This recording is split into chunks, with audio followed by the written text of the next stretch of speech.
Hi friends, here is the review of 7G.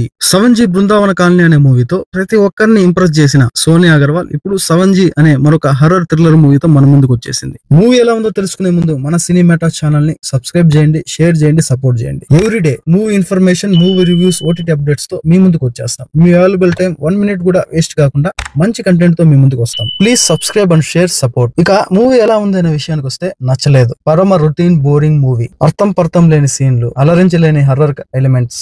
Final గా 7G కాస్త తలపోటు G అయిపోయింది. నా రేటింగ్ వచ్చేసి ఈ మూవీకి 1.5 out of 5. ఇక ఈ మూవీ స్టోరీ వచ్చేసి రాజీవ్, వర్ష ఇద్దరు భార్యాభర్తలు. వర్షకి ఒక మంచి ఫ్లాట్ కొనుగోలు చేసి అక్కడ ఉండాలని చెప్పిందే కళ. సొంత ఇంటి కళ కోసం ఎదురు చూస్తూ ఉంటుంది. రాజీవ్ ఒక ఫ్లాట్ నైతే కొనుగోలు చేసి వర్షకి గిఫ్ట్ గా ఇస్తాడు. వాళ్ళిద్దరి కొడుకు పేరు రాహుల్. రాజీవ్ ఒక సాఫ్ట్వేర్ ఇంజనీర్ గా పనిచేస్తూ ఉంటాడు. అదే కంపెనీలో పనిచేస్తే నిషాకి రాజీవ్ అంటే చాలా ఇష్టం. నిషా ఎలాగైనా సరే రాజీవ్ ని వర్ష నుండి దూరం చేసి తన దగ్గరికి రప్పించుకోవాలని చెప్పి చూస్తా ఉంటది. అందుకు గాను బ్లాక్ మ్యాజిక్ విధానాన్ని ఎంచుకుంటుంది. ఒక రోజు రాజీవ్ కంపెనీ ట్రైనింగ్ పైన బెంగళూరుకి వెళ్తాడు. అప్పుడు వర్ష తన కొడుకైన రాహుల్ తో కలిసి ఒంటరిగా ఉండాల్సి వస్తుంది. ఆ రోజు నుండి ప్రతిరోజు ఒక విచిత్రమైన సంఘటనలు, ఏదేదో ఆకారాలు తనను ఏదో ఫాలో చేసినట్టు సంబంధం లేకుండా సన్నివేశాలు జరుగుతూ ఉంటాయి. ఆ ఫ్లాట్ లో ఏదో ఒక దయ్యం ఉందని చెప్పి తెలుసుకుంటది వర్ష. ఆ ఆత్మకు కూడా ఒక ఫ్లాష్ బ్యాక్ ఉంటది. ఆ తర్వాత ఏం జరిగింది, అసలు ఆ ఫ్లాట్ లో ఉన్న ఆత్మ ఎవరు, ఆ ఆత్మకు ఉన్న ఫ్లాష్ బ్యాక్ ఏంటి, ఆ ఫ్లాట్ కి ఆత్మకు ఉన్న సంబంధం ఏంటి, చివరికి ఈ కథ సుఖాంతమైందా లేదా అనేది ఈ సినిమా స్టోరీ. ఇక ఈ మూవీలో ఏదైనా ప్లస్ మైనస్ ఉన్నాయో చూసుకుంటే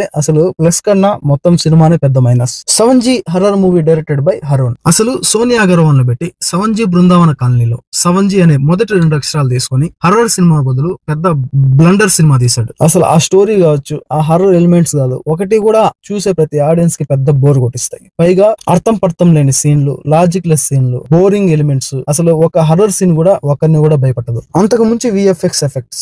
ఏదో మూవీ తీయాలని చెప్పి తీసాడు తప్ప ఒక్క సీన్ కూడా ఎంటర్టైన్ చేయదు. హర్రర్ మూవీ అని తీయబోయి ఏదో హర్రర్ బదులు ఒక పెద్ద కామెడీని అయితే తెచ్చిపెట్టాడు డైరెక్టర్ హరుణ్. ఈ మూవీలో వచ్చే గ్రాఫిక్స్ కావచ్చు, VFX ఎఫెక్ట్స్ కావచ్చు, హర్రర్ సీన్స్ కావచ్చు నవ్వును తెప్పిస్తాయి. ప్రతి ఒక్కరి యాక్టింగ్ కూడా ఏదో ఆర్టిఫిషియల్ గా ఉంది. ఒక సీన్ కూడా ఎంటర్టైన్ చేయదు. రాజీవ్, వర్ష భార్యాభర్త. నిషా రాజీవ్ ని ఇష్టపడుతుంటది. సేమ్ అదే కంపెనీలో, అదే సాఫ్ట్వేర్ కంపెనీలో పనిచేస్తుంది. నిషా రాజీవ్ ని ఎలా అయినా దక్కించుకోవాలని చెప్పింది.